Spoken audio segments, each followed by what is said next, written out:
আয়োজিত সাংগঠনিক সভা ঝালকাঠি সদর উপজেলা সভাপতি আজকের অনুষ্ঠানের প্রধান অতিথি জনাব অধ্যাপক এস.এম. এজাজ হাসান। আসসালামু আলাইকুম।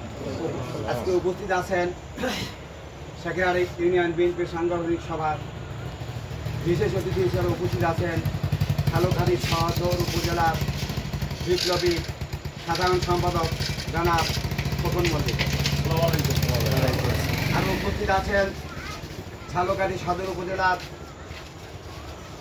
যুগ্ম সাধারণ সম্পাদক ও কীর্তিবাসা ইউনিয়নের সভাপতি জনাব আনিসুজ্জামান চকর। উপস্থিত আছেন ঝালকাঠি সদর উপজেলার সাংগঠনিক সম্পাদক সৈয়দ রেজাউল ইসলাম।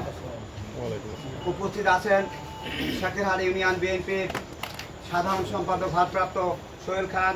উপস্থিত আছেন শাকিরহাটের কৃতি সন্তান ঝালকাঠি ওলামা দলের আহ্বায়ক জনাব মাওলানা সাজিদুর রহমান। উপস্থিত আছেন শাকিরহাট ইউনিয়নের